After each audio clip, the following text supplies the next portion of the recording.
Okay, so I guess I'm gonna do another one of these John Oliver ones because the last one got some positive reception. So let's get started. And now, Last Week Tonight asks, how is this still a thing? This week, dressing up as other races. How is this still a thing? So they frame it as dressing up as other races. How is this still a thing? If only they knew what kind of thing it was going to be 2 years later. No, I don't agree with that. Then why the fuck did you accept the position? Because Who I have the fuck hired you? I have a different You vision should than you. step down! If that is what you think about being ambassador, you should step down! It is not about creating an intellectual space! It is not! Do you understand that? Or however many years it's been since then.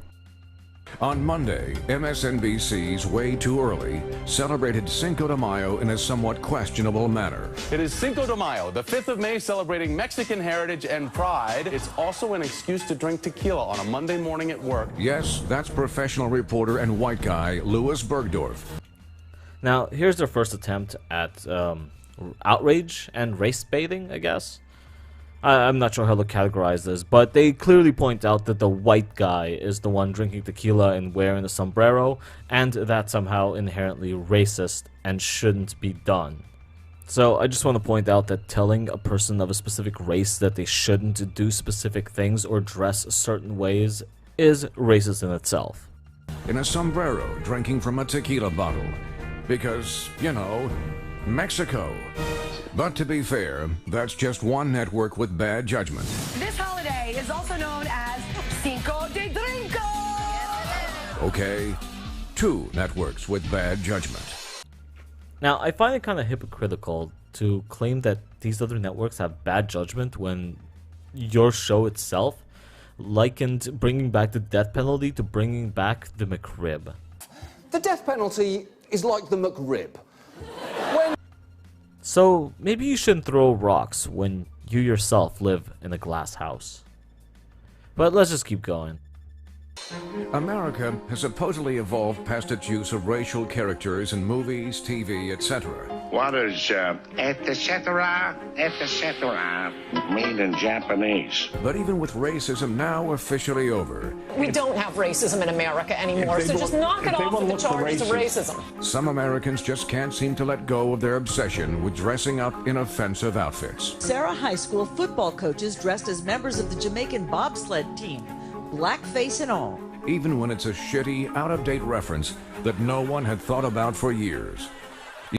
Okay, I get the news got that wrong, that it wasn't the Jamaican bobsled team, but in fact, a reference to a movie about the Jamaican bobsled team. How did you, knowing what that was, equate the two? How do you call it racist and then call it a shitty reference no one remembers? Like, moments later. Do you believe in comedy or not? I'm kind of confused right now. Yes, whether you're an elected official, Ashton Kutcher making a bold choice in a Pop Chips commercial. I'm Raj, I'm a Bollywood producer, I'm looking for the most delicious thing on the planet. I just have one thing to say. Ashton Kutcher didn't write the commercial. He didn't do the costumes. He didn't put the sets together. He just showed up to get paid. And again, the commercial is supposed to be funny. Remember? Funny? You're a comedy show. Do you not recognize comedy now? Or a fraternity attempting to celebrate Martin Luther King Day in the worst way possible. The frat held an MLK party last weekend where students dressed up like gangsters, then posed for pictures holding watermelons. Okay, so first things first. I'm pretty sure gangster culture didn't invent the vodka watermelon. Second of all, there's only one person holding the watermelon in maybe one picture that they showed us. And then you're showing it to me, so I will get outraged about the one girl having a vodka watermelon. Also, those aren't costumes. Those are regular clothes that regular white kids are wearing, ironically, for a party. So is it now racist for white kids to be wearing clothes that are too urban? The desire to play demographic dress-up runs surprisingly deep, even among well-known actresses. Halloween hiccup for Julianne Hough. She dressed up in blackface for a Beverly Hills Halloween bash, came as one of the characters from the Netflix drama Orange is the New Black. Yes, Julianne Hough learned 2 lessons that night. 1, wearing blackface to a Halloween party is a terrible idea. And 2, if she's about to leave the house looking like an asshole, not one of her friends will tell her. Okay, so I don't know if you guys caught that, but he just used footage from the same network that he said has bad judgment. As they were talking about Julianne Hough dressed up as a fictional character. So now they don't want you dressing up as fictional characters either. And incredibly, all this is happening at a time when there are more costumes available in this country than in the history of costumes. Sorry to interrupt here, but that statement of in a time where you could dress up as so many other things, well, generally on Halloween, there's certain things that become popular, and that last example that they showed with Orange is the New Black explains exactly how you can't dress up as anything because it's a matter of interpretation, and apparently dressing up as a relevant character from a show that's very popular, unless you are the same color as that character, is a no-no. So I'm like a little bit confused. Does that mean that only Chinese people are allowed to dress up as Mulan, and only white people are allowed to dress up as Cinderella, and only Native people or Aboriginal people are allowed to dress up as Pocahontas? Or is it only specifically racist when a white person dresses up as a culture that is different than their own?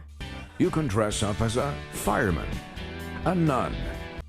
How do you argue that dressing up as a demographic is offensive, but dressing up as a nun isn't?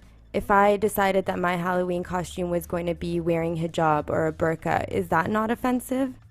A slightly out-of-shape Captain America, a sexy rocket scientist, a banana, or even a banana with a penis, along with thousands more ridiculous but non-racist costumes. With all of these options, it begs the question, dressing up as other races, how is this still a thing? So to answer your question of how is this still a thing, it's not. It was never a thing. The thing is to dress up as something different, something that you don't usually go around as, and something that you actually like. If you notice, people dress up as characters or people that they like and respect, and if that's offensive, then I don't know. Well, I might know. If that's the kind of thing that's offensive to you, then you can do us all a favor and just stay home. And let other people enjoy Halloween and Christmas, St. Patrick's Day. Oh wait, we don't want to mention St. Patrick's Day. Maybe they'll go after St. Patrick's Day next. So we just watched a segment where John Oliver and his people called white people racist. Sometimes for wearing costumes that might be considered insensitive, and sometimes for just wearing clothes ironically. I recently put together a samurai outfit for Halloween, and I wore it. Now, does that make me a racist? Or does that mean I was just wearing clothes in a style that was normally attributed to somebody from a different culture? Well, I guess you'll have to decide that. But my common sense is tingling. The UN has been trying to promote the idea that we're all part of the same race. We are all part of the human race. So maybe we can give that a go for a bit.